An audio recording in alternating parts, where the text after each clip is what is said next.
Hello friends, welcome back to the channel. आज के आमी तुम्हादेर सामने निये एसेछि एकटा माछेर रेसिपि।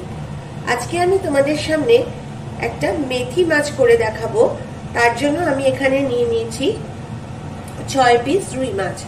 रुई माछटाके आमी भालो करे तेले सातले नियेछि। एबार ओई तेलेर मध्येई आमी दिये दिচ্ছি परिमाण मतो मेथी फोड़নের জন্য।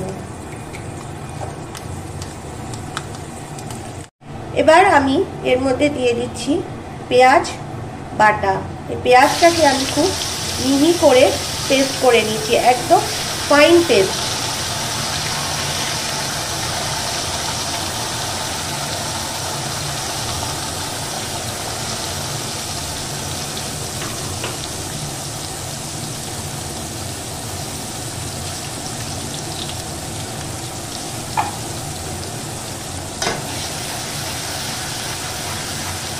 আর দিয়ে দিচ্ছি এর মধ্যে আদা আর রসুনের পেস্ট।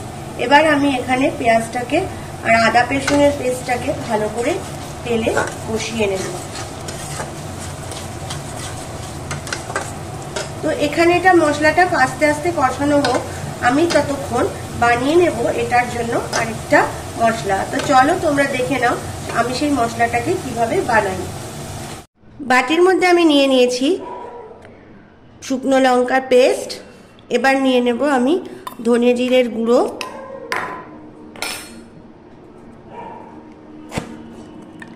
ফেটিয়ে রাখা টক দই, আর নিয়ে নেব সামান্য পরিমাণে হলুদ গুঁড়ো,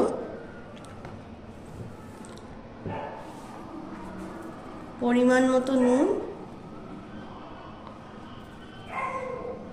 আর এবার এটাকে ভালো করে আমরা ফেটিয়ে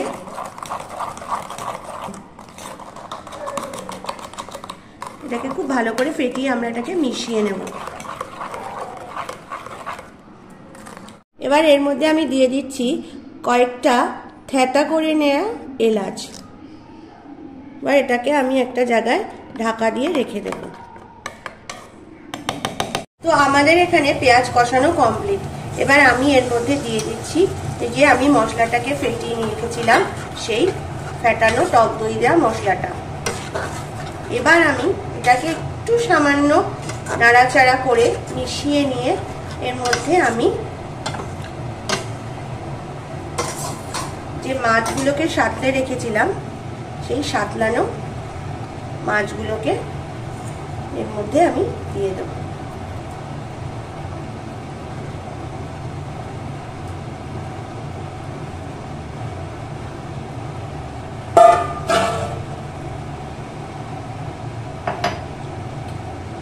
এবার আমি যে বাটিটা ধুয়ে যে মশলাটা ধুয়েছিলাম বাটিটা, সেই ধোয়াটা একটু জলটা এর মধ্যে আমি দিয়ে দিচ্ছি।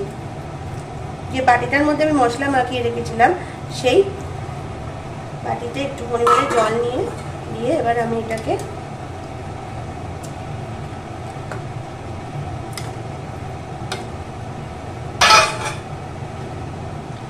আর এর মধ্যে আমি দিয়ে দেব এখানে সামান্য পরিমাণে কাশ্মীরি লাল লঙ্কার গুঁড়ো।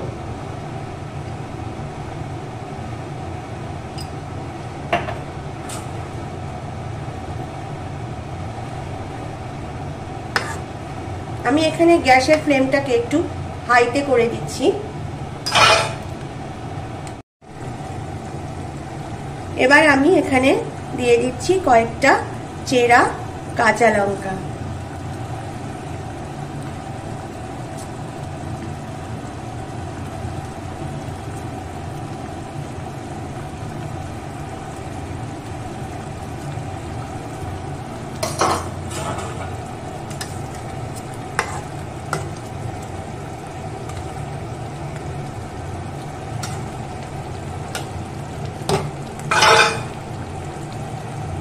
এবার আমি এখানে গ্যাসের ফ্লেমটাকে হাই করে দেব, একদম সিমে করে দেব।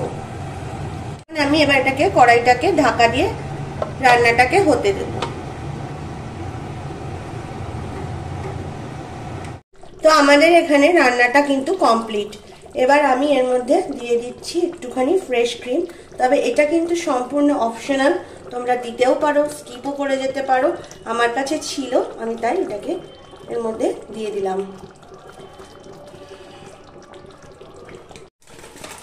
এবার আমি এখানে খালি তাওয়ায় একটুখানি নেড়ে নেব কাসুরি মেথি সামান্য পরিমাণে। এই রান্নার মেন ইনগ্রেডিয়েন্টসই হলো কাসুরি মেথি। কাসুরি মেথি ছাড়া কিন্তু এই রান্নাটা একেবারেই অসম্পূর্ণ, এটা কিন্তু দিতেই হবে। তো এটাকে আমি নেড়ে নেওয়ার পর একটু হাত দিয়ে গুঁড়িয়ে নিলাম। এবার এটাকে আমি এর মধ্যে দিয়ে দেব।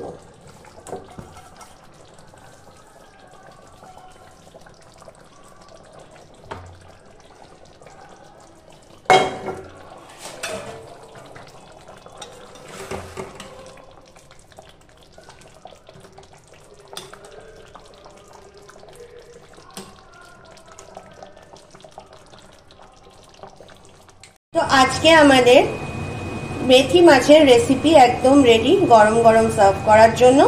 তোমরাও বাড়িতে এটাকে ট্রাই করো আর আমাকে কমেন্ট করে জানাও তোমাদের রেসিপিটা কেমন লাগলো। তোমাদেরকে অসংখ্য ধন্যবাদ আমার এই ভিডিওটাকে দেখার জন্য এবং আমাদের সাথে আমাদের পাশে থাকবার জন্য এবং আমাদেরকে অনেকটা মোটিভেট করার জন্য। তো আজ এই পর্যন্তই, আসবো আরও একটা নতুন রেসিপি নিয়ে। ততক্ষণ তোমরা সবাই ভালো থাকো, সুস্থ থাকো, টাটা।